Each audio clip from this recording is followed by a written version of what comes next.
आज का प्रसंग हम सभी के जीवन में बार बार आता है, हर रोज आता है। कैसे? कभी भी हमारे सामने दो विकल्प होते हैं और उसमें से एक हमें चुनना होता है। वो जो विकल्प हमें चुनना है उस पर हमारी आगे की परिस्थितियां निर्भर होती है और इसलिए सही विकल्प का चयन हमारे लिए संकट बन जाता है। कई बार तो ऐसा भी होता है कि जो विकल्प मैंने चुना है वो सही है या नहीं है, इसमें ही इंसान सोचते सोचते रह जाता है।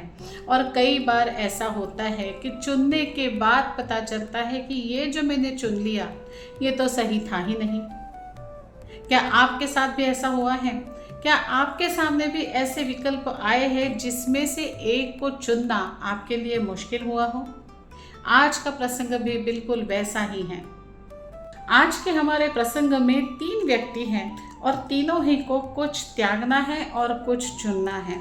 कौन क्या त्यागता है, कौन क्या चुनता है, इस पर होने वाला है एक बहुत बड़ा निर्णय। एक बात और, जब जीवन बदलता है, किसी विकल्प के साथ जब जीवन बदलता है तब कोई शोर नहीं मचाता। जब इतिहास बदलता है, किसी विकल्प के साथ जब कोई इतिहास बदलता है तब भी कोई शोर नहीं होता।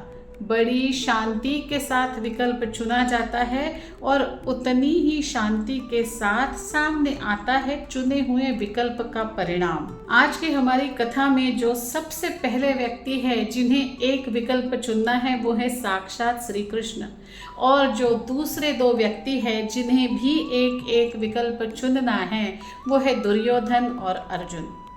वो कृष्ण जिसका नाम ही कृष्ण है, यानी आकर्षित करने वाला। अब इस कृष्ण ने किसे आकर्षित किया, दुर्योधन को या अर्जुन को? इस कृष्ण ने किसे चुना, दुर्योधन को या अर्जुन को? दुर्योधन ने किसे चुना, कृष्ण को या नारायणी सेना को? और अर्जुन ने किसे चुना और क्यों चुना?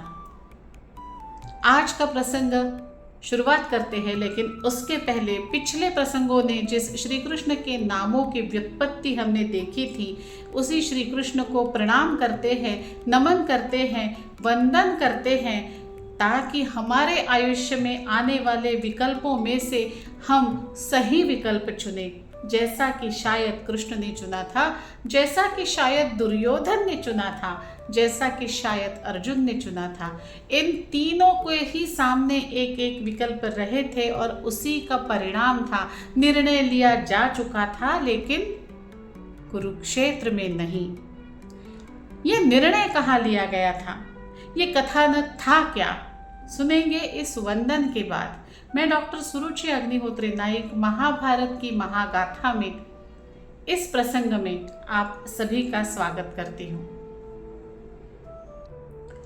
प्रथम नमन उस शाम को जो जीवन का सार, प्रथम नमन उस शाम को जो जीवन का सार, जिसके चरणों की रज से भवसागर हो पार, जिसके चरणों की रज से भवसागर हो पार। अब कृष्ण से कुछ और मांगते हैं कि आपकी ये कथा सुनाते समय, सुनते समय मन प्रफुल्लित हो जाए।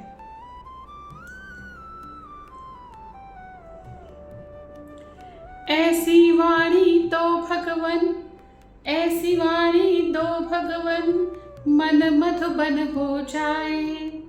ऐसी वाणी दो भगवन, मन मधुबन हो जाए। कथा आपकी जब कहे हम वृंदावन हो जाए। कथा आपकी जब कहे हम वृंदावन हो जाए। तो आज की कथा में 2 योद्धे, 2 रथ, 2 इच्छाएं और बड़े आराम से विश्राम करने वाले भगवान श्री कृष्ण हैं। ये दोनों इच्छाएं, ये दोनों योद्धाएं, ये दोनों रथ उस कृष्ण की तरफ आगे आगे बढ़ते जा रहे हैं। आज एक बहुत बड़ा निर्णय होने वाला है जो युग का इतिहास बदल देगा। लेकिन आज का ये निर्णय कुरुक्षेत्र में नहीं होने वाला। आज का यह निर्णय होने वाला है द्वारका में। तो चलिए द्वारका में, द्वारका के श्री कृष्ण के उस शयन कक्ष में चलते हैं। वहां पे श्री कृष्ण अपने आसन पर बड़े ही शांति से विराजमान हैं। उनकी आंखें बंद हैं। उनका तेजस्वी चेहरा बंद आंखों के साथ भी मंद मंद मुस्कुरा रहा है। पूरे शयन कक्ष में निशब्दता है, शांति है। और ऐसे में होने वाला है एक निर्णय, एक ऐसा निर्णय जो कुरुक्षेत्र में हुआ ही नहीं था।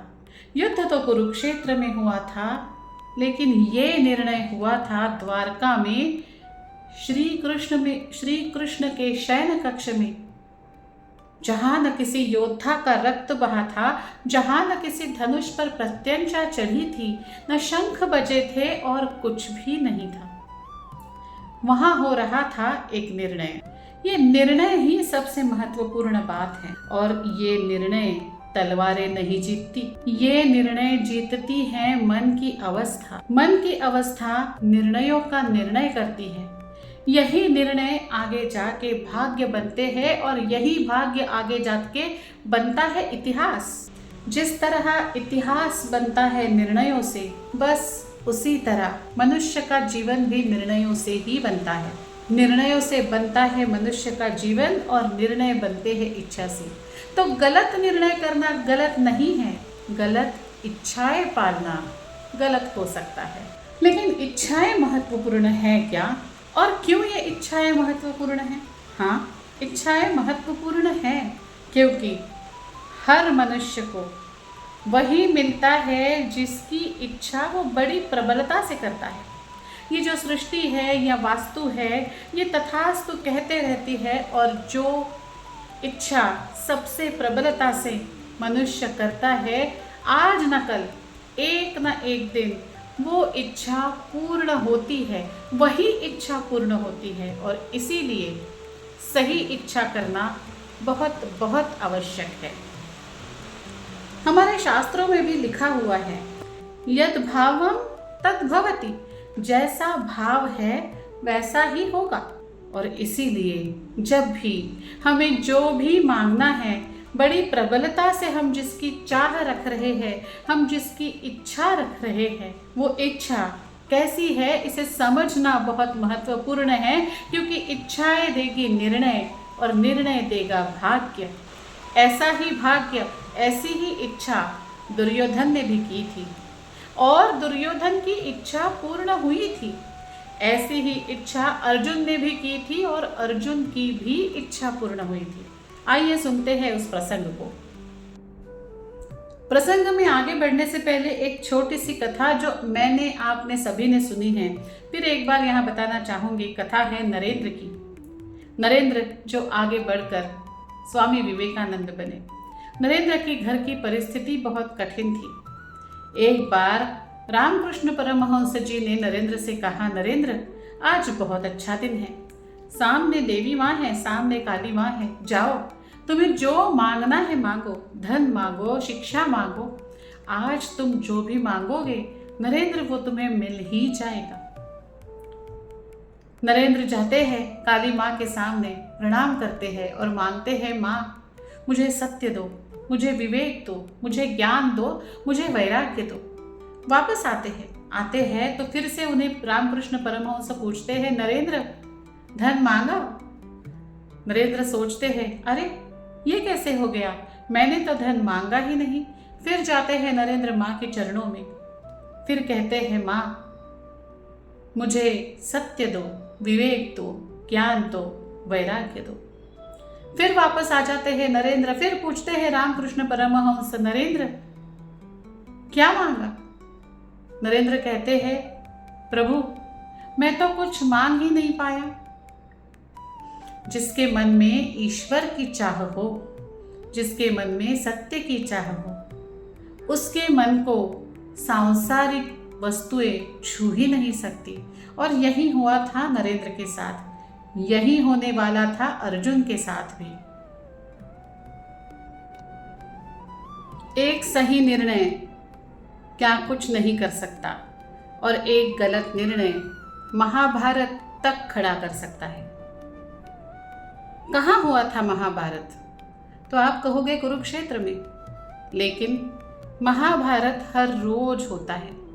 महाभारत सबसे पहले मनुष्य के मन में हुआ। मनुष्य के मन का महाभारत धीरे धीरे धीरे धीरे मनुष्य के जीवन पर कब्जा करने लगा। आज भी हर घर में महाभारत होता है, हर रिश्ते में महाभारत होता है। जब भाई भाई पे अधिकार चढ़ाने लगता है, अधिकार की भाषा बोलने लगता है, तब महाभारत होता है। जब पति पत्नी में बातें हो जाती है और कोई झुकना नहीं चाहता, जब अहंकार उठ के ऊपर आता है, तब महाभारत होता है। जब माता पिता की बातें अपने बच्चों को अलग सी लगती है, गलत सी लगती है, तब महाभारत होता है। और जब इन्हीं बच्चों का मौन माता पिता को अहंकार लगता है, तब महाभारत होता है। इसीलिए महाभारत केवल पढ़ने का ग्रंथ नहीं है, महाभारत जीवन का मार्ग दिखाने वाला ग्रंथ है। इसलिए आज की कथा दो विकल्पों की कथा दुर्योधन और अर्जुन की है ही नहीं, आज की कथा हम में से सभी की है। हमारे भी जीवन में दो विकल्प आते हैं, एक सरल होता है, एक कठिन, एक गलत होता है, एक सही, और हमें चुनना होता है उनमें से एक, सोच के, समझ के, परिणामों को जान के। और यही गलती की थी दुर्योधन ने। दुर्योधन निकल पड़ा था द्वारका की तरफ। उसका रथ बड़ी तेजी से दौड़ रहा था। इधर शयन कक्ष में भगवान श्री कृष्ण बड़े ही शांति के साथ विश्राम कर रहे थे। उनकी आंखें बंद थी, वो नींद में थे, और ऐसे में दुर्योधन का रथ पहुंच गया द्वारका। राजमहल पहुंचे दुर्योधन और श्री कृष्ण के शयन कक्ष में गए। श्री कृष्ण के शयन कक्ष में जाकर दुर्योधन ने सोचा, भगवान कृष्ण तो सो रहे हैं, इस वक्त उन्हें जगाना अच्छी बात नहीं। और फिर इधर उधर देखते हुए दुर्योधन को एक सिंहासन मिला जो श्री कृष्ण के सिरहाने रखा हुआ था। दुर्योधन ने सोचा, मैं तो राजा हूं, मुझे तो इस सिंहासन पर ही बैठना चाहिए, मुझे तो कृष्ण के सिरहाने बैठना चाहिए। और फिर सोचते सोचते दुर्योधन सोचने लगा, ये अच्छा हुआ कि मैं यहाँ पे पहले आ गया।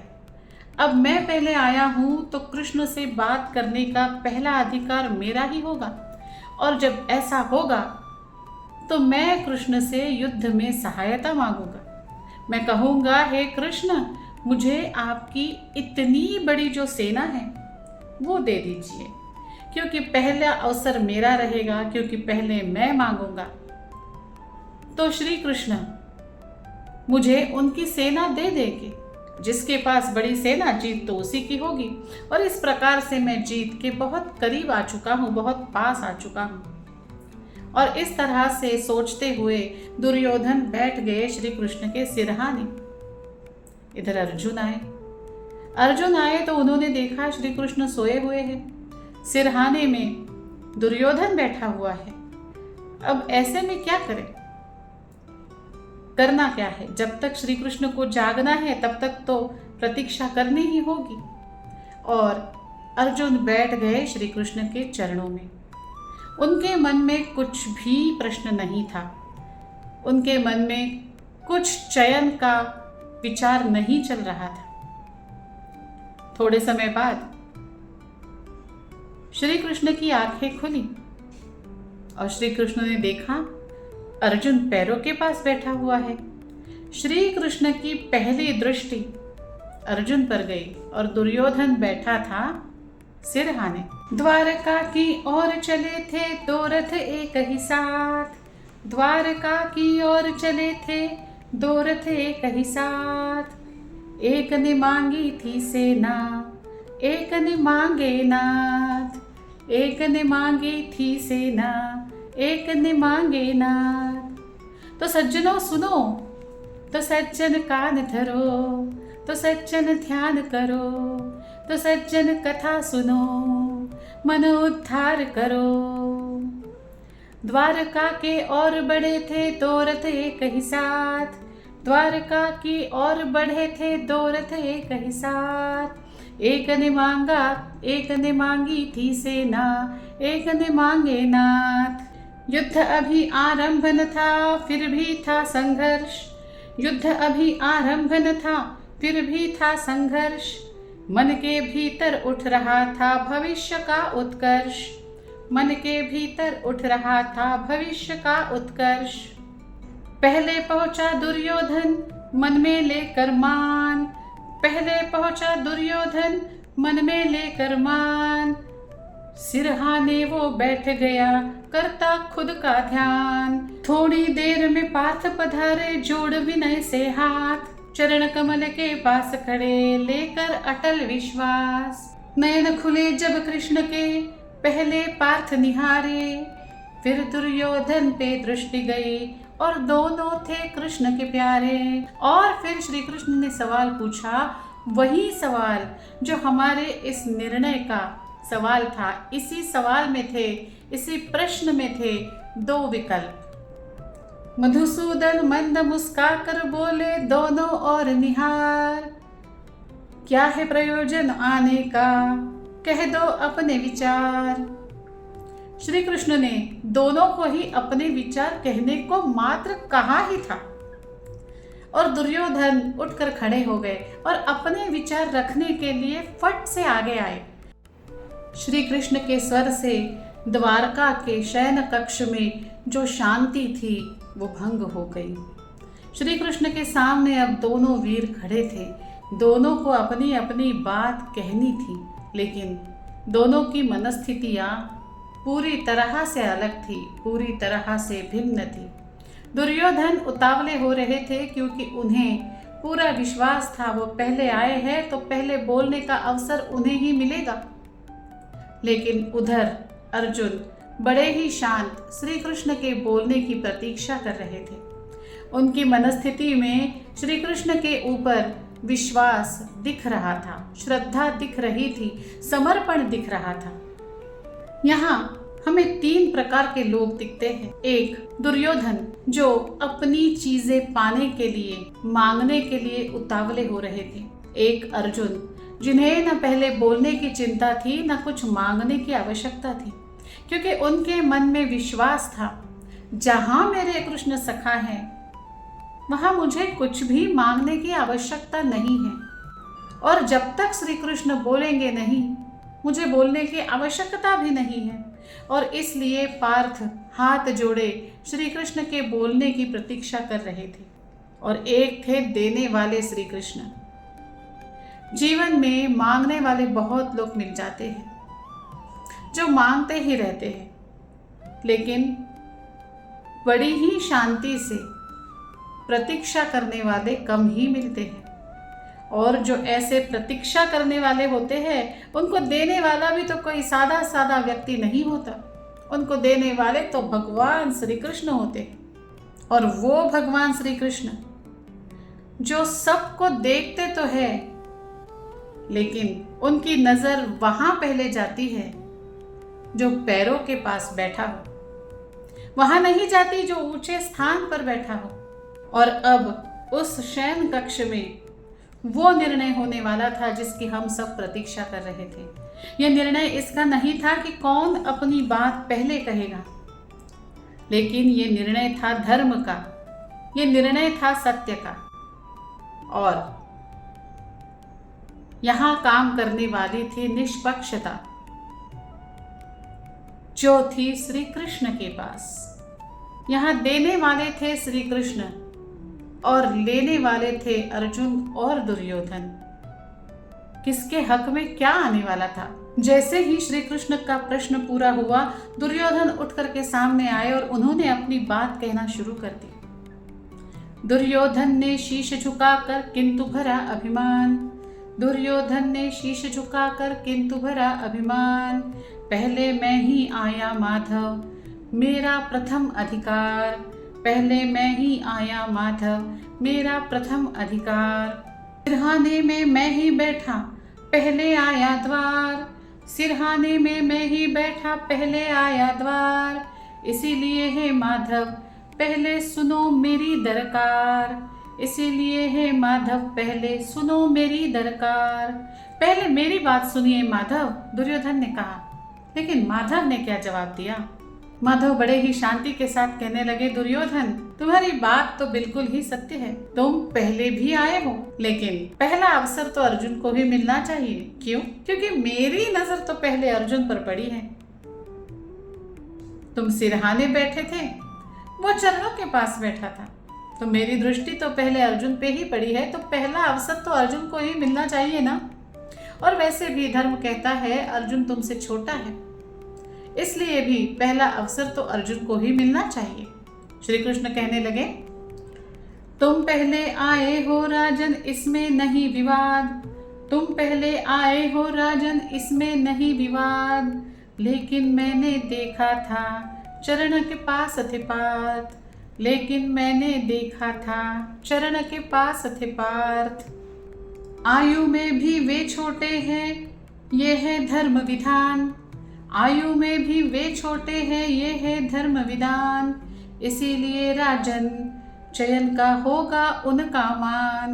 इसीलिए राजन चयन का होगा उनका मान। कृष्ण ने तो कह दिया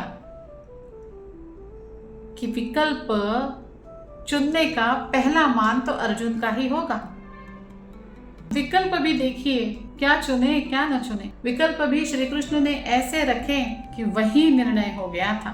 श्री कृष्ण ने कहा, एक तरफ मैं हूं और एक तरफ मेरी बहुत बड़ी बलशाली सी सेना है, किसे क्या चुनना है। हाँ, और एक बात निश्चित है, इस युद्ध में मैं शस्त्र तो नहीं उठाऊंगा। मैं शस्त्र तो उठाने वाला ही नहीं हूं, ये तो प्रण किया हुआ है मैंने। तो अब चुनो जिसे जो चुनना है।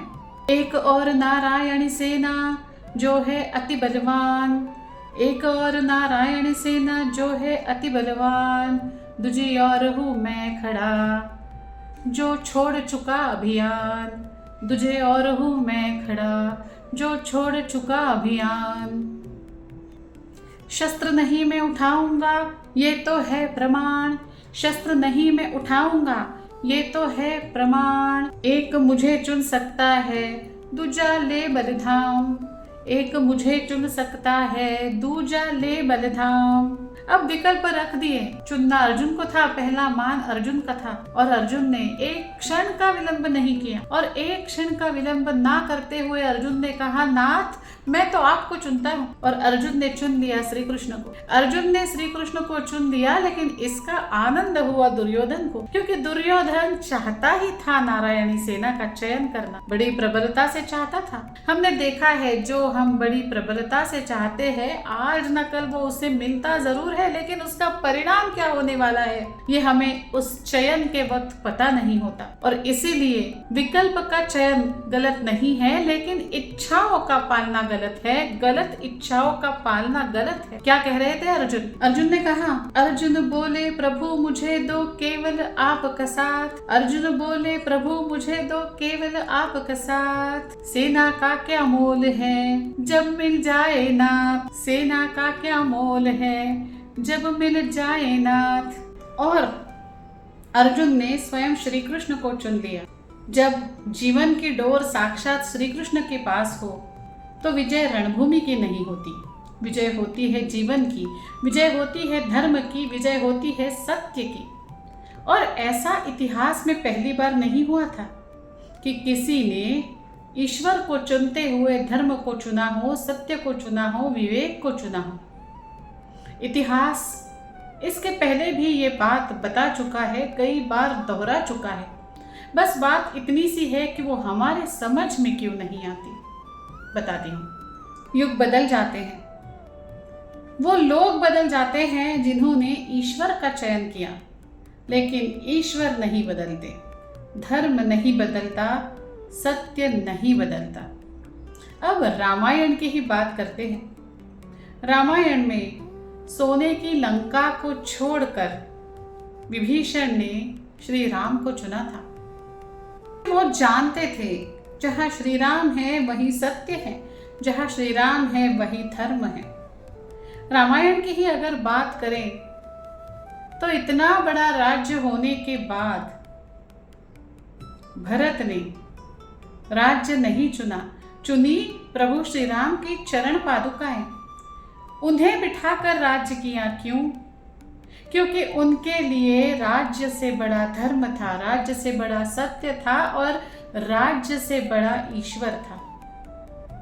यही बात नचिकेता की भी आती है। नचिकेता के सामने कई सारे विकल्प थे, लेकिन नचिकेता ने कहा मुझे ज्ञान चाहिए। धन, वैभव, दीर्घायु और कई सारे विकल्प यमराज ने रखने के बाद वो नन्हा बालक नचिकेता सत्य और शाश्वत को चुनता है। और आज यही चयन किया है अर्जुन ने। और क्या अर्जुन ने सिर्फ श्री कृष्ण को चुना? नहीं, अर्जुन ने श्री कृष्ण के साथ साथ धर्म को चुना, सत्य को चुना, विवेक को चुना और केवल चुना ही नहीं, उसके हाथों अपने जीवन का रथ दे डाला, सारथी बना लिया श्री कृष्ण को, मार्गदर्शक बना लिया श्री कृष्ण को। अर्जुन का उत्तर सुनकर श्री कृष्ण बड़े ही प्रसन्न हुए। वो प्रसन्न तो हुए, लेकिन वो जानना चाहते थे कि श्री कृष्ण का चयन अर्जुन ने क्यों किया। वो तो केशव थे, मन ही मन में बात कर लिया करते थे। तो केशव मन ही मन में अर्जुन से पूछते हैं, कृष्ण अर्जुन से पूछते हैं, मंद मुस्काए केशव बोले कैसा चयन है पार्थ तेरा। मंद मुस्काए केशव बोले कैसा चयन है पार्थ तेरा। छोड़ के बलशाली सेना क्यों कैसे किया वरण मेरा। छोड़ के बलशाली सेना क्यों कैसे किया वरण मेरा। और इस पर अर्जुन उत्तर ही देते हैं मन ही मन में, क्योंकि वो भी श्री कृष्ण के भक्त हैं, श्री कृष्ण के चाहने वाले हैं, श्री कृष्ण के सखा हैं। और वो जो उत्तर देते हैं बहुत सुंदर उत्तर है।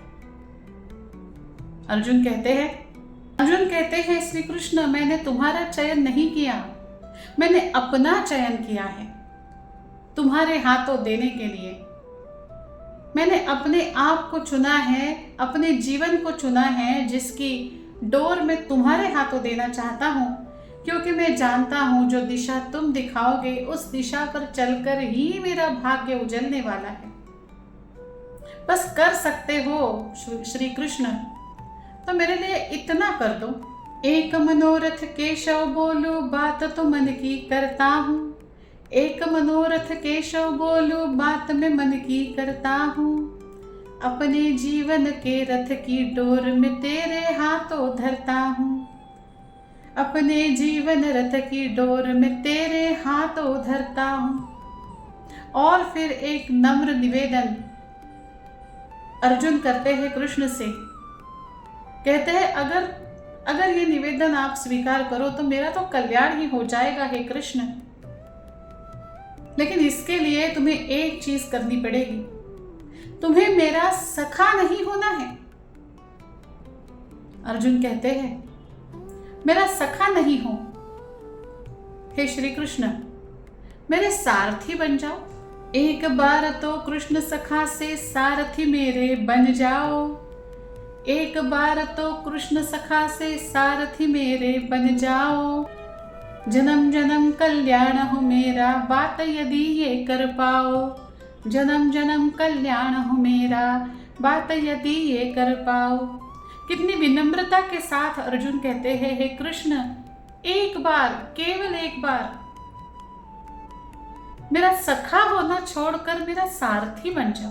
अगर एक बार मेरा ये सारथी बनना आप स्वीकार करते हो तो मेरे जन्म जन्म का कल्याण होने वाला। ना कोई अहंकार, ना कोई जिद, पूरा समर्पण। और ऐसे समर्पण के बाद भगवान श्री कृष्ण प्रसन्न क्यों नहीं होंगे भला? क्योंकि श्री कृष्ण अर्जुन के मन को समझते थे। वो जानते थे अर्जुन उन्हें केवल सखा, भाई, मित्र नहीं मानते। अर्जुन उन्हें नारायण मान के चलते हैं, नारायण समझ के चलते हैं। और अर्जुन भी जानते थे कि ये जो मेरा सखा बन बैठा है, ये जो मेरा भाई बन बैठा है, ये वास्तविकता में साक्षात परमेश्वर है। और जब ये परमेश्वर मुझे मार्ग दिखाएगा तो मेरा तो कल्याण ही होने वाला है। हाँ, वो यहाँ मेरे सखा के रूप में है, मेरे भाई के रूप में है, और इसलिए मेरी उसकी मित्रता, मेरी उसकी घनिष्ठता बहुत अच्छी है। लेकिन फिर भी है तो वो परमेश्वर है, तो वो साक्षात ईश्वर। श्री कृष्ण अर्जुन का उत्तर सुनकर बड़े प्रसन्न हुए, और जिस क्षण श्री कृष्ण प्रसन्न हुए थे वही क्षण निर्णय हो चुका था महाभारत युद्ध का। महाभारत तो कुरुक्षेत्र में केवल चल रहा था, निर्णय तो उसका पहले ही हो चुका था।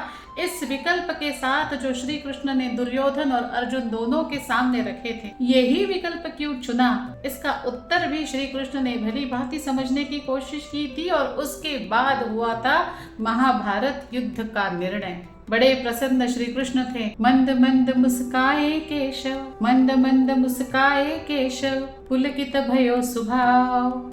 मंद मंद मुस्काए केशव, पुलकित भयो स्वभाव। मंद मंद मुस्काए केशव, पुलकित भयो स्वभाव। जीत लिया उसे प्रेम ने, शुद्ध था जिसका भाव। जीत लिया उसे प्रेम ने, शुद्ध था जिसका भाव। पार्थ ने मांगा कृष्ण को केवल यही प्रेम की रीत। पार्थ ने मांगा कृष्ण को केवल यही प्रेम की रीत। जिसने मांगा हो ईश्वर उसकी निश्चित जीत। जिसने मांगा हो ईश्वर उसकी निश्चित जीत। तो सज्जन कान धरो, तो सज्जन ध्यान करो। तो सज्जन कान धरो, तो सज्जन ध्यान करो। तो सज्जन कथा सुनो, मन उद्धार करो। तो ये था द्वारका में हुआ निर्णय, जो दो विकल्पों पे था। विकल्प चुना गया, दुर्योधन को वही मिला जो वो चाहता था, और अर्जुन को भी वही मिला जो वो चाहता था, और हमें भी वही मिलने वाला है जो हम चाहते हैं। हमें चाहना क्या है, बस हमें इतना सोचना है, क्योंकि हमारी इच्छाएं, हमारी चाहते हमारा निर्णय बन जाते हैं, और हमारे निर्णय बनते हैं हमारे भाग्य, और हमारे भाग्य लिखते हैं इतिहास। मन में अच्छी इच्छाएं जागरूक हो पाए, ऐसा हमें वरदान दो। और श्रोताओं, मुझे दीजिए आज्ञा, अगला प्रसंग लेकर आऊंगी जहां पे साक्षात श्री कृष्ण की वाणी पहले प्रेम से और फिर निश्चय से बरस रही है।